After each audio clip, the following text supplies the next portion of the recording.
Good morning, everyone. Welcome, as Jennifer said, to IPMA's first ever webinar series. I'm Sherri Isbell, President of IPMA's Board of Directors, and it's good to see so many implant managers joining us this morning. Today is the first of 4 days of implant-focused webinars. We'll have sessions twice per day at 10 o'clock and at 2 o'clock Central Time. We already have over 500 registrations for this webinar series. So all you need to do is register, and it's free. From our amazing keynote speaker today and tomorrow to very relevant information on mail, smart lockers, resiliency. We even have a Joe Morgan moderated panel, industry leaders from across the country on how they're handling this pandemic crisis. So we hope that by bringing you a taste of what IPMA has to offer every year at conference, that you'll have the opportunity to learn, you'll be inspired by what you hear and what you see. We are going through a time of change right now, and that change enables us to look at life through different lens. Very much like our 2020 conference was entitled Perfect Vision, we now have a clearer vision of our new paths, what that needs to be to move our implants forward, to be resilient, and to build our future. So, speaking of future, the big question everyone wants to know is, where will IPMA 2021 be? So, if you're ready, the location is, Jennifer, the location is Des Moines, Iowa, June the 6th through the 10th. So everyone save the date now. We have a full announcement video that will be available later today on our website at ipma.org. I look forward to seeing you all again in 2021. So now on to today's keynote. We are so fortunate to have a dynamic speaker and leader who is passionate about learning. Dr. Trish Holliday is a speaker and workshop facilitator at not only the local and national, but the international level.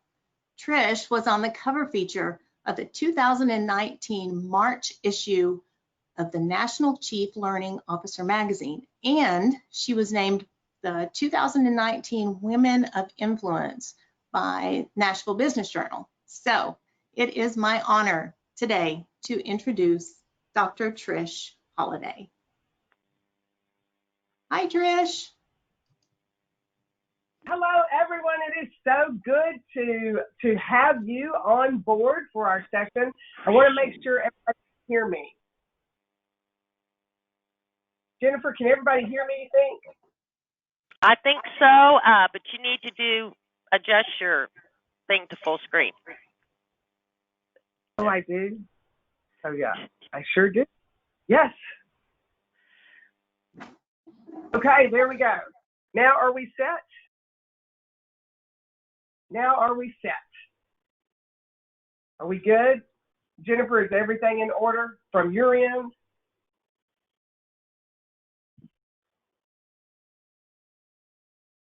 Okay, I hope that everybody can hear me.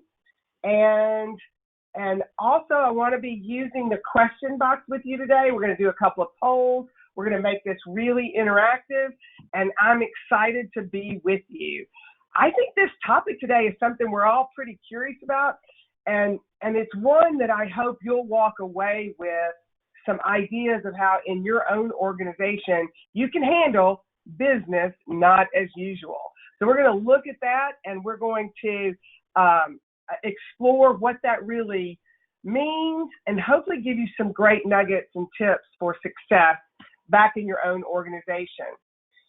As we go through today, I think the biggest idea that I want us to experience is really understanding how do we prepare to pivot, this idea of pivot. And I know, like in basketball, when you pivot, you're moving, you're holding one foot on the ground, but you're moving around and you're looking in all different ways.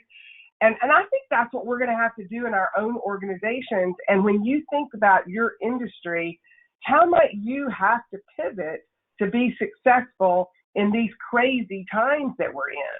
And with so much uncertainty still ahead, I really think this is one that we need to pay attention to. So I was excited that we were going to offer this topic today, because I think it's really going to be relevant to all of us as we think about coming maybe back to work. Maybe people are going to stay at home and continue to work from home. Whatever the structure that you all have in place for your own organizations, this concept will be really important for that. So let's take a look at the 3 learning objectives that I want to cover today. And why this is important is because this is what I'd like you to walk away with. I'd like you to walk away with an idea of what does a new structure for a new normal really look like. When we put new normal in quotes, what does that really, really mean? And I want us to think about this whole concept of intrapreneurship. There's this myth that if you're an entrepreneur, it means you have to create something. You're looking to start a business. Well, so we're going to take this concept of entrepreneurship and really look at it from within the organization and focus on intrapreneurship. And what does that kind of spirit and mindset really look like? So I'm excited to explore that with you today. I think it has a lot of potential to have that aha, to have that no way. We could really do this. We could really rally around this concept and pull a team together and do some amazing things, even in these uncertain times.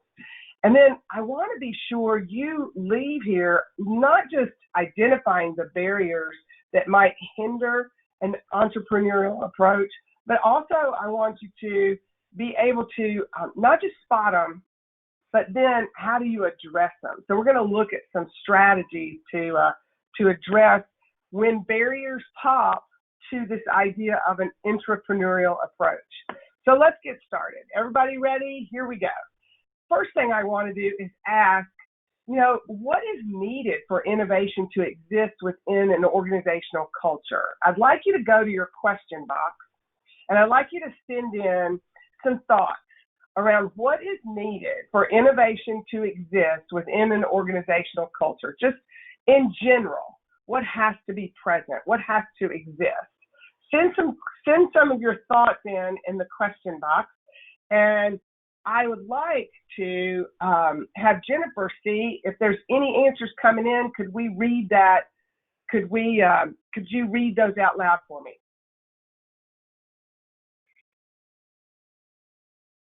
Okay, we need higher level support, open to change, willingness, open minds, technology, openness to change, agility, imagination, communication, open-minded leadership. That's a good one, Bob. Management support for new ways of thinking, willingness to listen, time for creativity, willingness to change, and the courage to do it. Strong leadership with a culture of inclusion. Need permission from management, willingness to make mistakes, ears. Leadership has to exist. If each individual is not ready to lead, they must be willing to pursue leadership. Open mind again, executive support. Wow, these are amazing answers. And there's a couple that sparked an idea. This whole idea about freedom to make mistakes. And sometimes in our organizations, we're so risk averse that people feel like, I better not experiment, or I better not try because I might, quote, get in trouble, get my hand slapped. Well, when we're thinking about this as leaders in our organization, how do we communicate to our workforce that let's test some things, let's experiment with one another, not just randomly or going rogue off on your own, but how can we create a culture where people come together and say, hey, I have an idea. I want to think about this. What would it be if we tried it? What harm would it be? And start to really think about, well, if it's low risk, if there wouldn't be much harm in trying it, then let's try it. There's a theory out there called make new mistakes. It's the M&M theory, make new mistakes. And so if we as organizational leaders, teach our workforce that, you know what, it is appropriate for us to learn from our mistakes, for us to try new things, and let's come up with a protocol of how we want to test an idea. And that way people feel permission to experiment, but we're not out just rogue doing our own thing and experimenting, but as an organization or as a team, we've said, yeah, let's try that. It wouldn't hurt to try it, and possibly if it works, we could have these kind of gains. So I really was glad somebody brought that up. And then there was another answer that really sparked my attention in the sense that sometimes we don't give people a chance to even think about what could be what could be done better. How could we become more efficient? How could we become more effective? Sometimes we don't even allow time for that. And whoever said that, you were right on the money. One of the things we've got to figure out is a chance to let teams brainstorm and create in their minds, or encourage individuals who are in charge of processes to actually think, how could this process be done more effectively? How could this process get leaner? How could we do this in a more efficient way? And so as people begin to get a sense that, okay, my leader really is for real, really does want me to try to help improve things, then people will start doing it more and more. The idea, though, is it does start with leadership. And all of you who said leadership, an inclusive culture, executive leadership, you're right on the money. In fact, we know from research that innovation cannot happen in an organization if it doesn't have the support of leadership. So it all starts with leadership. What great insights you had. So as we look at it, one of the things that really, to me, as I started unpacking and preparing for this conversation with you today, I thought, well, so what does structure for innovation look like? How can we actually make sure that our organizations are set up in a way where innovation could actually exist, where it might even thrive, and in some instances, where it might even start? Well, so there's two ways I want to look at structure for innovation: inside an organization and outside an organization. So let's start with, what does structure for innovation inside an organization really look like? And you can even take this to the industry level. So if you've got print and mail industry and you're thinking, what's the structure for innovation? Well, really looking at, you know what? What's the unexpected? What does that really mean? So when we talk about how does having the unexpected create an opportunity for innovation, well, that's when we lean in as leaders and we say, okay, this was unexpected. This is a surprise. And let's see where the opportunities lie in the unexpected. Rather than, and I don't know if you've ever been a part of an organization where when the unexpected happens, there's either polarization or there's a freeze because nobody knows what to do, or when the unexpected happens, there's a lot of scrambling around. If we can create our organization inside our organization, where when the unexpected happens, leaders look at it as an opportunity to say, okay, what could we glean from this? What can we take from this? How can we use this situation and create something new out of it? So the unexpected is one way that would add the opportunity for innovation to be created inside your own teams. The second component for structure for innovation inside your organization and or industry would be to look at, where are the incongruities? Well, where does things not match? Where do things seem out of place? And that is a great place for innovation to begin, or to surface, or to occur. Always looking and maybe even looking at, where are the paradoxes here? Inside, getting team members to think about what doesn't fit is a great way to start this idea of innovation. And when we think about process need, so many of our team members are involved with our day-to-day operations, the day-to-day processes of how we do our business. Well, when we think about that, ask team members to look at the processes that they are involved with and begin to say, where could this be done better? Where could we become more efficient? Where could we become more effective in our processes? What's the workflow look like? Innovation can come when looking at process needs. And so making sure team members feel like they have permission to explore when they're in the middle of those processes, to flag it and say, hey, I want to put a pin in this, but I'd like to come back and revisit this particular part of our workflow or this particular part of our process, because to me, it feels a little off. It doesn't feel seamless. And that could be a place for innovation. The fourth component of structure for innovation inside an organization is this idea of what's happening in the industry or marketplace. What are the changes? What are we paying attention to? And I know great organizations who pay attention to the marketplace and then inside say, how are we working with what's happening, whether the changes in the industry, when those two can come together and the gap is closed and there's not much difference between what we're dealing with and what is happening in the industry, then all of a sudden innovation can happen because we're paying attention to those changes.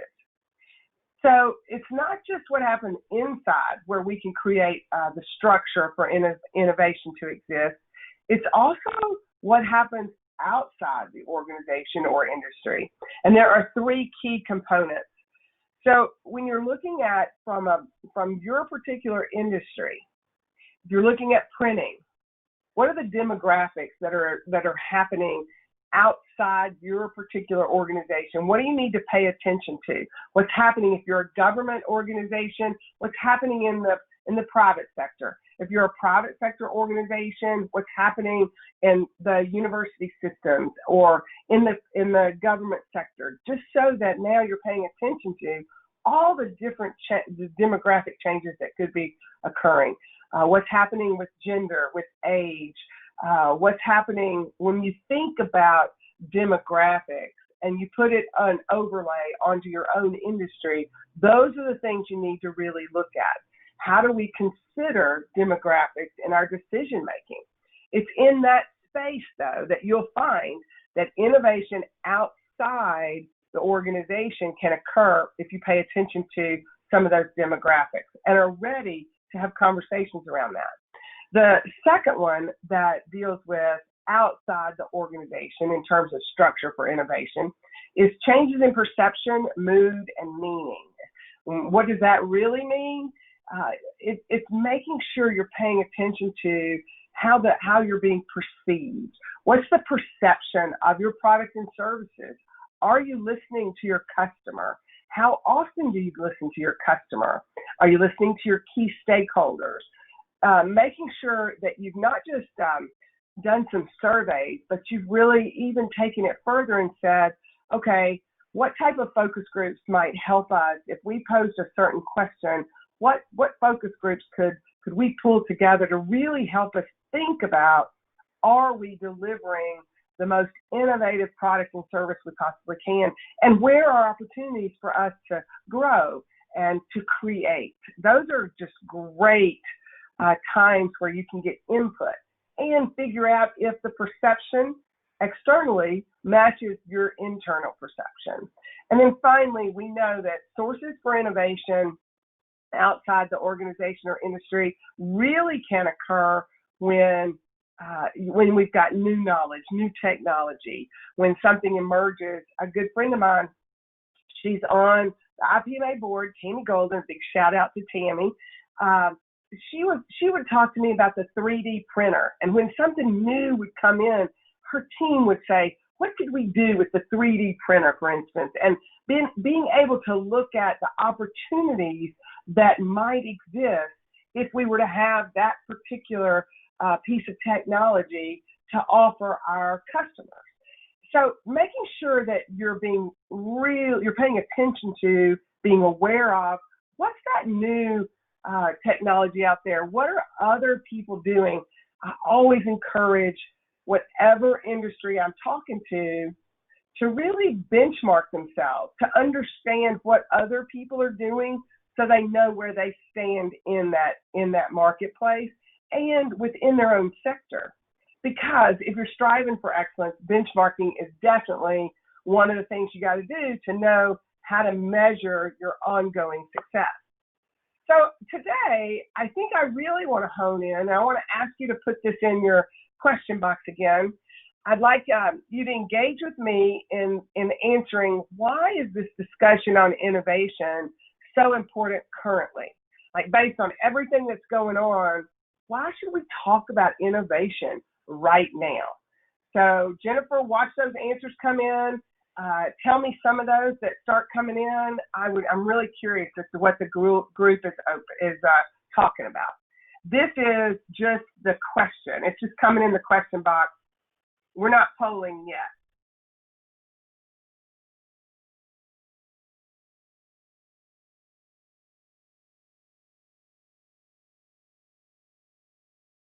Are there some thoughts coming in the question box around answering this question? I was muted. I'm sorry. That's okay. Need to stay relevant. Everything around us is changing. We need to be able to adapt. Oh my goodness, boy, they're coming in. The world has changed. Potentially the old ways may not work. We're at a critical juncture as a result of COVID. The world dramatically changed because what we once thought to be our baseline has changed. Innovation will drive the response to the pandemic. Big changes that no one has experienced before, creating a new workforce, need new ideas, need to help our customers adapt to their new world. So many new problems are coming in. There are daily adjustments needed. A lot of change in the world in a short period of time. Less print, more email blast. Need to ideas.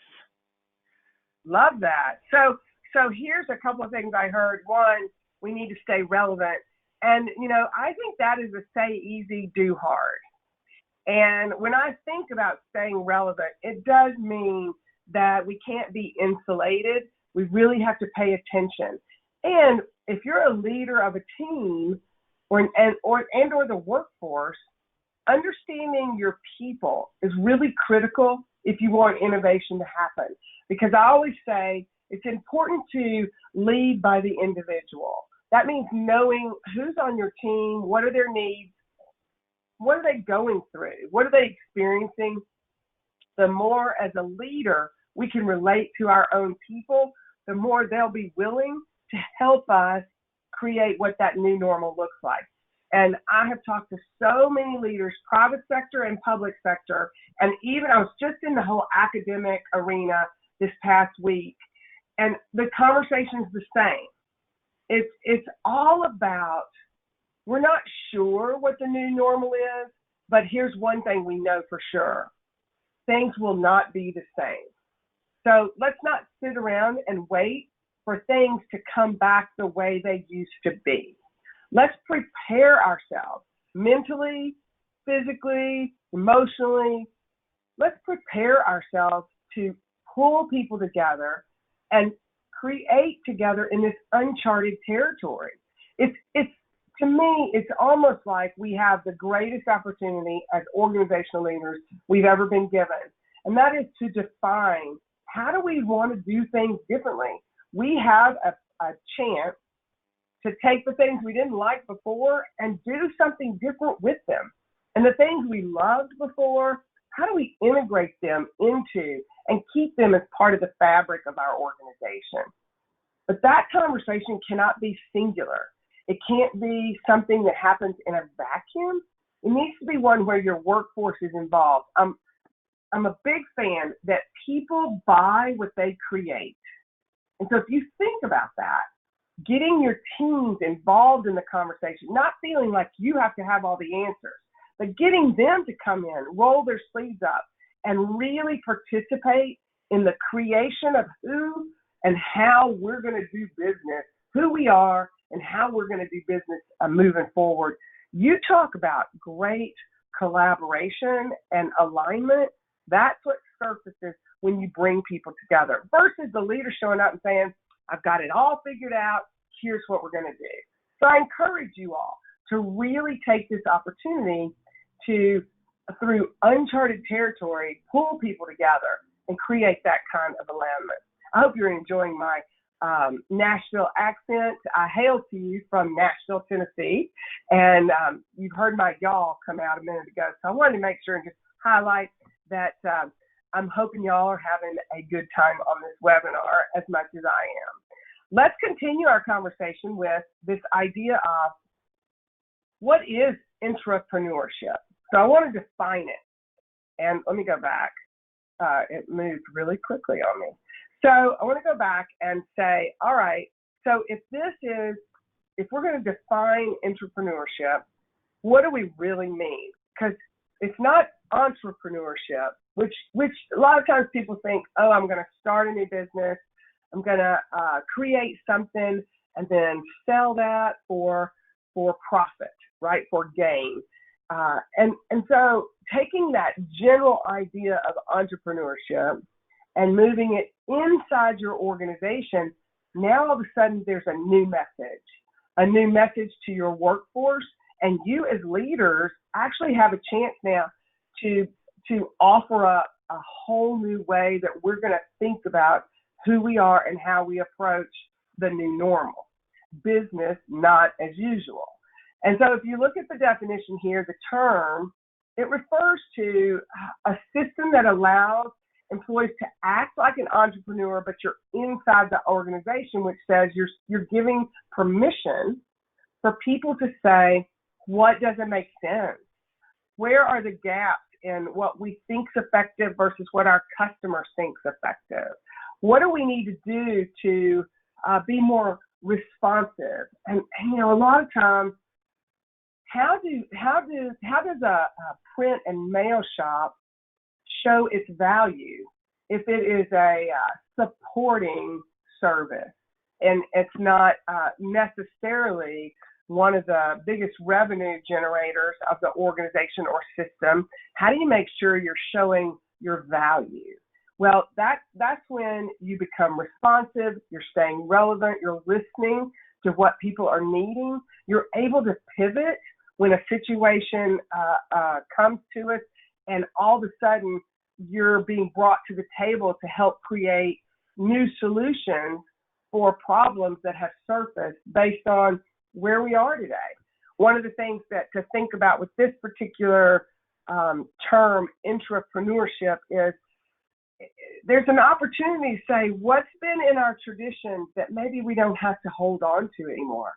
I've led a couple of organizations here recently in this process called What Are Our Sacred Cows and What Can We Let Go Of to really create innovative processes and new ways of thinking and doing. See, the sacred cows are those things that are by charter, by rule, by law, things that we have to have in order to be the type of organization that we are.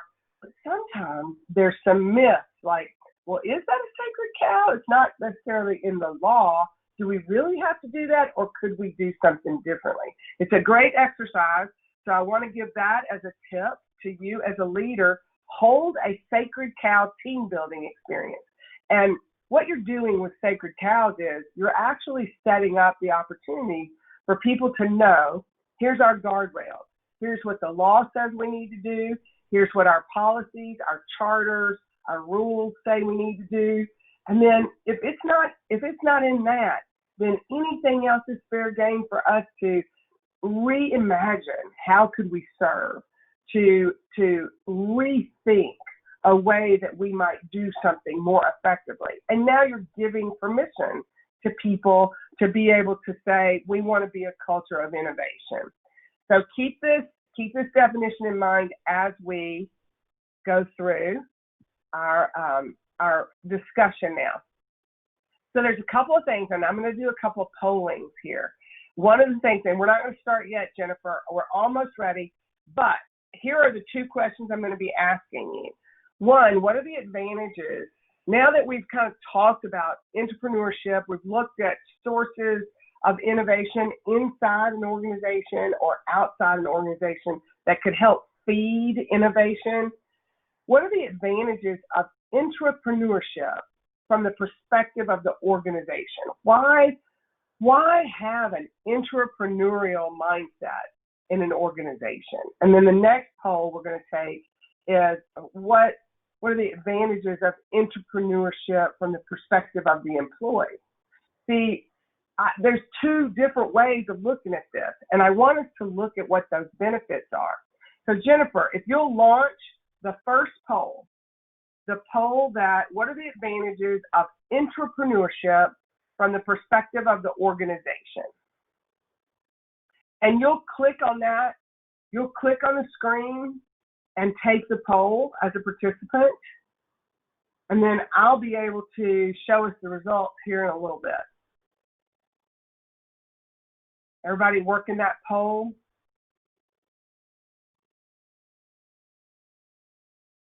Jennifer, can you see everybody working the poll? Yep. 22% have voted, so. All right, let's keep going now. All right. Let's keep going. I want to get as many thoughts as possible on this poll. And 43%. Okay, that's good. Let's keep going. Keep going. Let's try to get over at least half of it.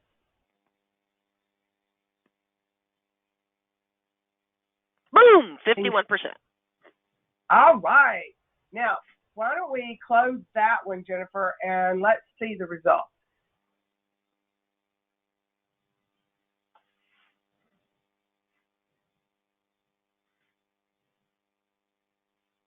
Okay, so we've got 38% says that it helps employees stretch and grow. So the advantages of intrapreneurship from the perspective of the organization, the reason this would be important, according to what you all are thinking, is first, it helps employees stretch and grow. But second, comes in at 27%, provides the environment to support and sustain that high talent, the great talent who continues to think, how can we continue to get better? I love that. And then effectively and accurately manage change. Yes, that's a good one. So as we had 54% vote this time. On this next poll, Jennifer, let's send out poll 2. Let's see if we can even beat our 54% and get as many of you all to tell me what are the advantages of intrapreneurship from the perspective of the employee. Why should we, as leaders, create an organization that supports and actually teaches employees to be intrapreneurs? The poll is going. We've got about 10% so far. Keep it coming in.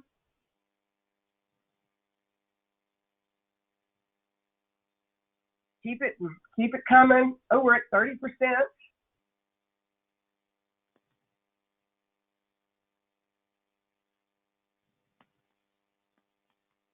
I love this. We're almost going to beat it. We're going to beat it. I just know from our first poll. Keep it coming. Let's get as many opinions as possible. Yes, we surpassed our first poll percentage.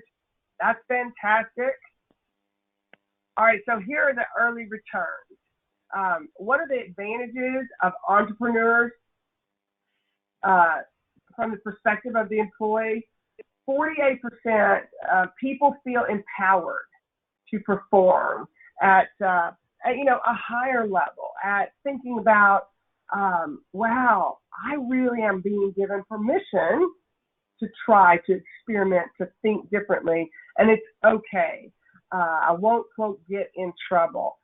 We also have really close is employees will feel more motivated and perform better and emerge as potential creative employees who take us to that next level.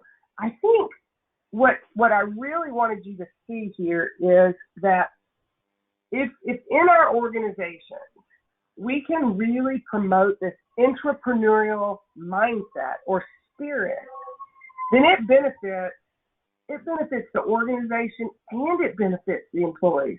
So it is well worth our effort. And here's what's interesting. Not a whole lot of people are doing this very well. Like this, to me, is something that you hear about it. We talk about innovation and creativity, but how can we do it really, really well? Well, that's what we're here to make sure that we have the framework to do this really well.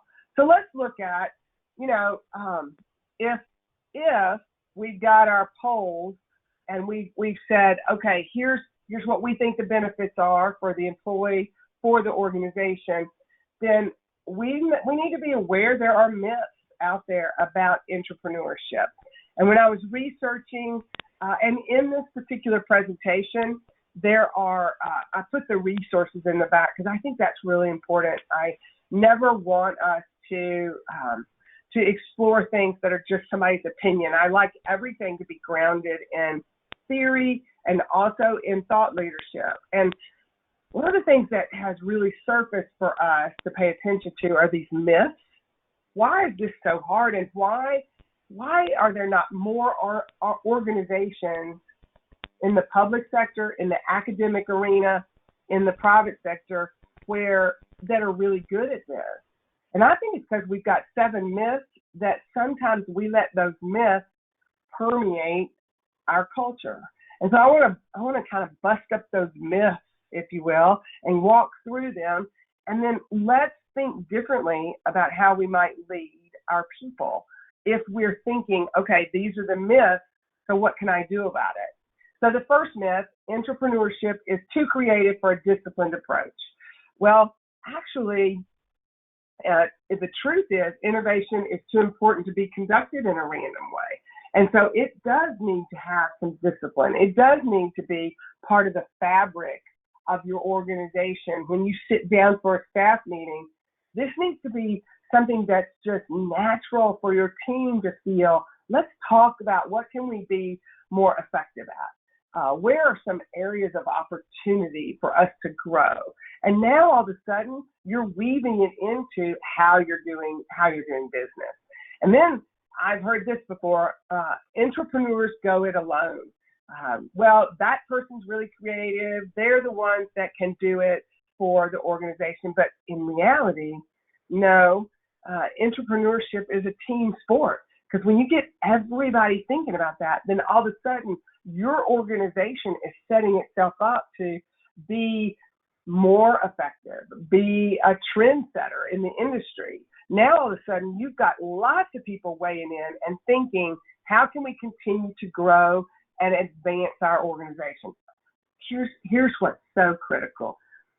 Coming out of this COVID, and whenever out of it we actually get, but even in the interim time, now is the time for us to pull people together, rally people around.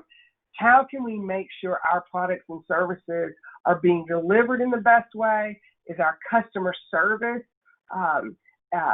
being viewed as excellent service? Are we meeting our customer and stakeholder needs? Those are great questions to have teams really explore right now in these times. And then I've heard this all the time. Oh, I'm not creative. Trish, it's not this entrepreneur thing. Like I can't do that. And so if you take entrepreneurship and put it inside an organization, intrapreneurial, that's not for me. I'm not creative. And really, everybody can be creative if the environment is set up. And that's why I think this is a leadership thing. When great leaders say, hey, let's talk about how we can improve, all of a sudden you've opened the door for everybody to weigh in. And so I'm a firm believer that everybody can be creative in the right environment, and when leaders really set them up for success. So we look at number 4, management's best approach to entrepreneurs is benign neglect. So that means we'll just let them be, let them do their thing, versus leaders who say, no, wait a minute, I want it to be part of who we are. I want it to be part of how people begin to think about their jobs and whatever role they play, even if it's at the print press or in the mail unit, whichever role people play. Now all of a sudden they're thinking, am I doing this to the best of my ability? And is this the best way for us to be doing this particular product or service? I get really excited about this whole conversation, what it could bring to teams if leaders would open up the door for it, let permission to talk about it. And entrepreneurs are just like intrapreneurs. Well, the typical intrapreneur is different because the skills and motivations are different. Now all of a sudden we're thinking about how to help people inside an organization do what's already in existence, just do it more effectively. How can we grow and expand? How can we add more value? Especially when we're seen as a support service, how could we make sure that we are showing we are helpful, we're there, we can respond quickly, we're agile? That's different than intrapreneurship, because inside an organization, what we're doing is saying to our workforce, help us be the best organization we can be. These entrepreneurs aren't in it for financial rewards, and they don't need performance metrics. Actually, if the whole workforce is invited to be and have this intrapreneurial spirit, then it can be part of everybody's job to make things better. How can we always exceed what we're doing? How can we serve more efficiently? How can we respond to customers more effectively? And that kind of mindset can absolutely be part of metrics to measure organizational performance and employee performance. And then finally, innovation labs are the best place to house entrepreneurs. And this idea of having to house entrepreneurs means you're separating them from the very inner workings of the organization. And what we want to say is, no, wait a minute. We want to have this intrapreneurial spirit every time we're together, anytime we're doing our job, be thinking, am I doing this the best way I can, the best way I know how? Are there opportunities for us to create, innovate, reimagine, repurpose, and rethink? I love those words, and I love inviting staff to use those words about their own roles. It can help the organization, as we saw earlier, really take itself to the next level. There's a theory called the SCurve Theory, and this particular theory is really relevant to our discussion today around intrapreneurship. When we look at the S-curve theory, you begin to see, okay, you've got the axis, the performance axis, and the time axis.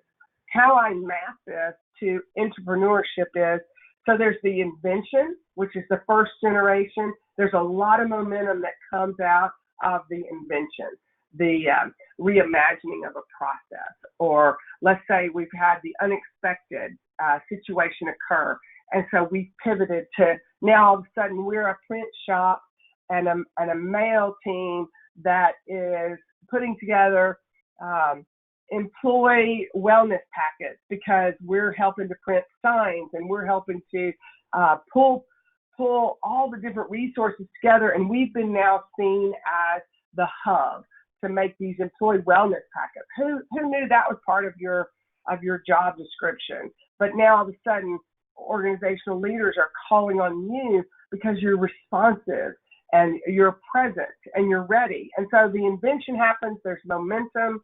And then the next part of the S-curve is where you begin to say, how can we improve this? How can we get better at this? How could we make sure that this is sustainable? Which is a great question, because you don't want just an invention to be a one-time wonder or a one-time hit. You want it to be something that is continually being improved and worked on which then sets you up for the next innovation. So you see how the SCurve then is used, this particular theory is used when in the entrepreneurial world, in the intrapreneurial approach, you're wanting to always remember things have to keep going. There is momentum. And if something falls flat and stops and freezes, then most likely that particular reimagined process or program or initiative probably won't go any further. So that's why you want to always keep things moving. That's what makes it sustainable. So let's take a look at the 7 variables that speed up or slow down innovation in organizations. And these are the 7 variables that I'd like for you to use as the formula for success. When you think about, can my organization really use this intrapreneurial approach to be successful? These are the variables that you have to pay attention to. These variables will either speed it up, make it really something that you can latch on to very quickly, or it will slow it down based on how you react and respond. So take a look at these 7 variables. Take the right risk. I call it intelligent risk taking. And especially when we look at organizations that are risk averse and people just don't want to step out, or they get scared because they've been snake bit before. They've had their hands slapped. They don't want to be reprimanded for trying something. So you get a lot of folks who are like, no, you do that. I'm not going to do that. I'm just going to keep doing what I've always been doing. And then we get this mediocre or complacent workforce. Very hard to be the best of the best in your industry when your workforce just wants to be what they are currently. And they have no hopes and dreams for growing or expanding or continuing to improve and be a trendsetter even in the industry. So intelligent risk-taking, that's something to sit with your team about and have a great conversation that says, we want to do some risk-taking, but what would be intelligent risk-taking for us? And guiding that conversation, it's amazing. The eyes that open, the ahas that go out, and all of a sudden the workforce feels empowered to think a little bit differently. Play to your distinctive strengths. So inside your own organization, what strengths are you great at? Making sure, I always say, it's really funny to me that, if Kentucky Fried Chicken stopped making chicken and wanted to do pizza, well, they are certainly not staying close to their distinctive strength, which is fried chicken, which in the South, we love our fried chicken. So I do love some good chicken. Now in Nashville, hot chicken, but I have derailed here. So let me get back on point. Play to your distinctive strengths. So know what your strengths are and be great at that. Jim Collins talks about, in Good to Great, one of the business principles is your hedgehog concept. And that is, what are you best in the world at?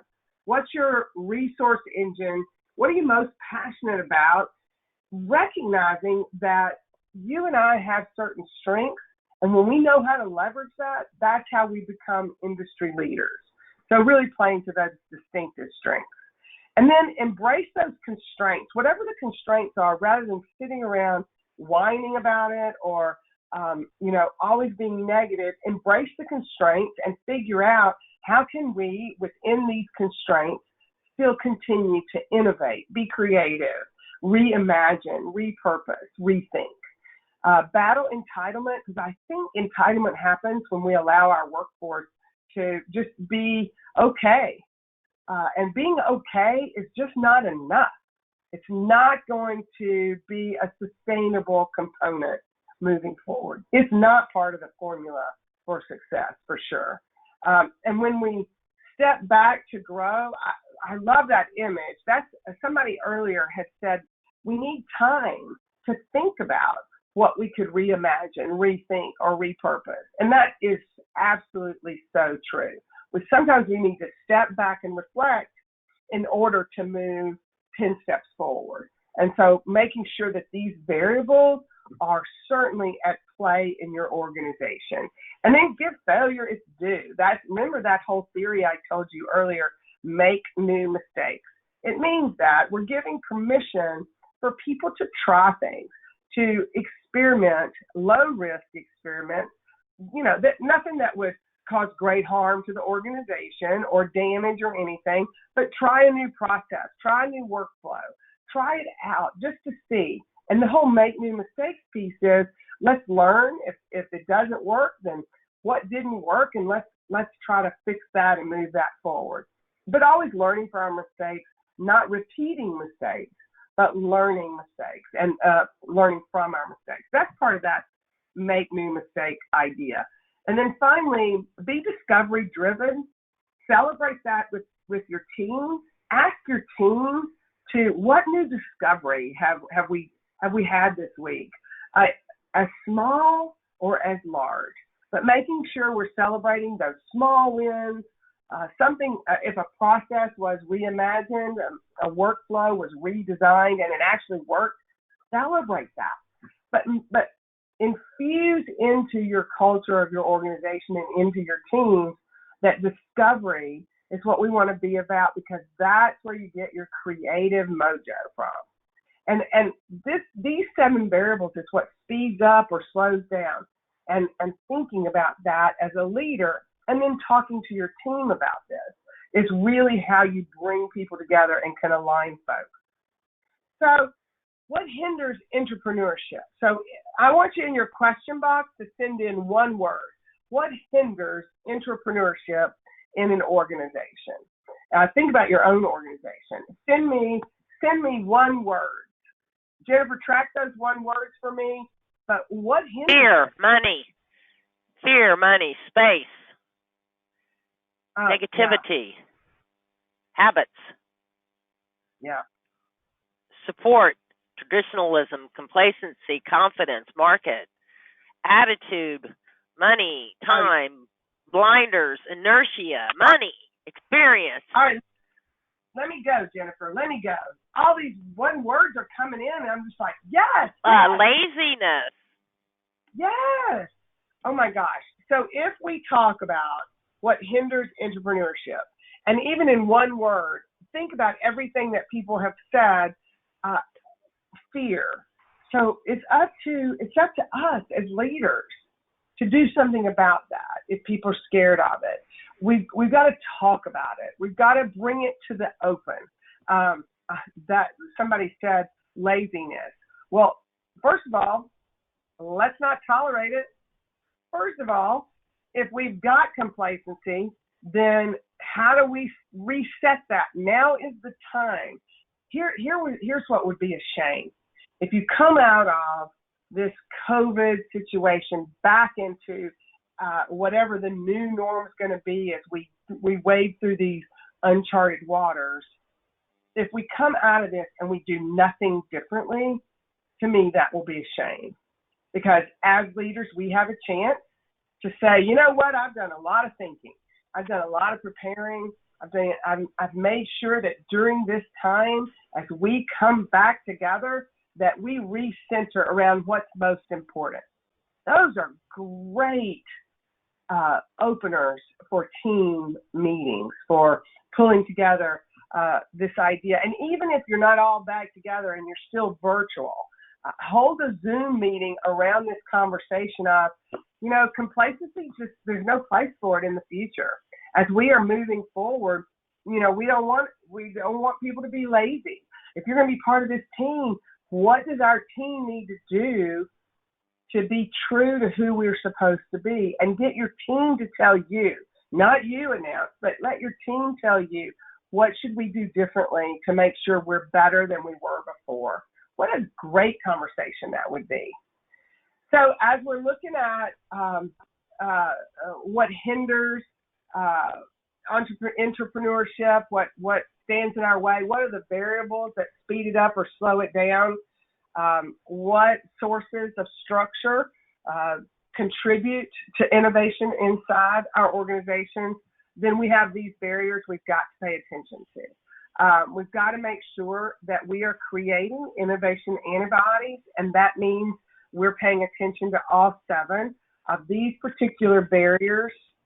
And they showed up in what you were saying. So thinking about making sure we are, one, wanting to be very in tune with the mindsets of our people. And I don't know about you, but I don't like to be around negative people. That I don't know what purpose negativity serves for teams. So mindset's really important. Somebody put attitude. I mean, let's check our attitudes. Let's come together and have an attitude of hope, an attitude of we can overcome any of the challenges with the right mindset. Remember, we want to reimagine, repurpose, and rethink. So as an intrapreneur, how are we looking at how we do our work, and then do it to the best of our abilities, and make sure that these 7 barriers aren't at play. We don't let politics stop us from being a culture of creativity, a culture of inclusion, where everybody has a voice at the table, where everybody feels like they matter. That's a whole different seminar. One day we should do that one. How do we actually create a culture of inclusion? Well, thinking about all of this is in that intrapreneurial perspective. So these are the 7 barriers we have to pay attention to. And then the 5 qualities, if we really want to make sure those barriers, we overcome those barriers, then these are the 5 qualities we've got to have to really empower our workforce. We've got to be relentlessly curious. And what does that mean? Like always curious about how could we improve, and not asking why questions. Let's ask what questions. The question, why are we doing this? See, that just connotes to me, one, you're accusing me. I get defensive. I might get bowed up. Why questions typically aren't, even though they're intended to seek new information, they typically don't come across well. This is advice coming from an executive coach who says, use what questions, use how questions. They don't put people on the defense, and it allows you as a leader to gain new insight, but you're asking for people's perspectives. You're not asking people to get upset or to get defensive. What questions or how questions really inspire people to think about things, what's been done, what could we do, and really moves people to that forward thinking way of doing business. So as we go through these 5, embrace uncertainty, daring courage, passionate resilience, contagious collaboration. I've got just a few minutes left, and I wanted to share with you a little story to close with. Everyone has a story, so I thought I'd share a little personal story as we close. These are my 2 kids. My oldest is a Navy veteran. He's come home. He's now an educator. He's got his license in education, and he teaches special needs kids. My youngest his name is Garland. I adopted him when he was 4 hours old. His birth mother handed him to me. It was an amazing experience of unconditional love. Well, about 8 months in, Garland was diagnosed with cerebral palsy. And so as we began to figure out how are we going to navigate this whole world of disabilities and what cerebral palsy was all about, and he had right hemiparesis, which means the right side of his body was where the spasticity was, but yet he was a firecracker, and he was determined, and you could see him right here as a little kid. He was singing, and he was doing his thing. And so here's what he did. Inside the organization of our family, he didn't ever want to go to Walmart and try on gloves because his hands would never fit in gloves. And so he worked with his therapist at Easter Seals and invented a pair of gloves that would work for cerebral palsy kids, and he made those gloves. Easter Seal featured them at the regional and national level. And it was just an example of someone who inside thought, how could I make this better for other kids like me? Thank you for letting me be a part today with you. And I can't wait to join you tomorrow and talk more about resiliency and the best practices there. And you all have been amazing. This is Garland. As we conclude today, this is him and his dog Vito. And it's just amazing to watch something when innovation really happens and an entrepreneurial spirit exists.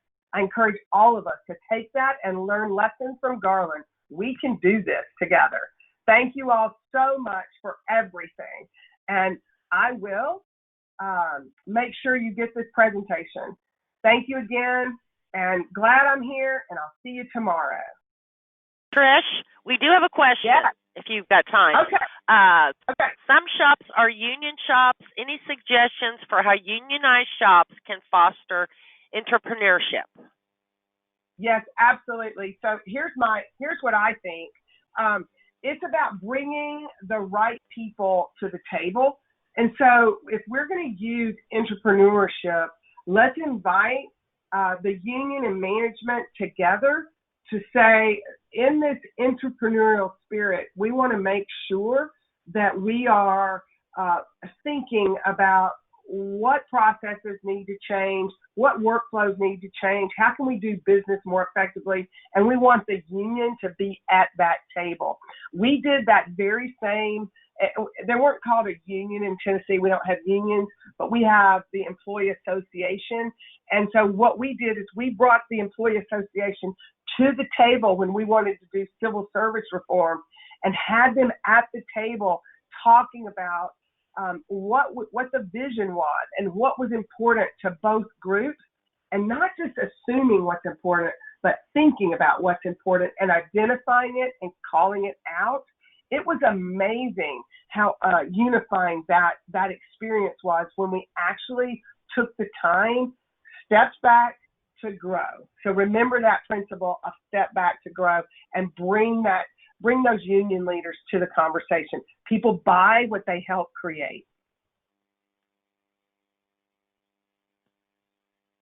Okay, and I think that's the last question. Thank you so much, Trish, for being with us today at the IPMA webinar series. We really appreciate it. And I did find out that it is actually raining in Florida. Wow. I don't care. A rainy day in Florida is better than a sunny day in Kearney. That's all I got to say about that. But so excited about gotta find it. Our IPMA 2021 Reunite in Strength in Des Moines. Woohoo!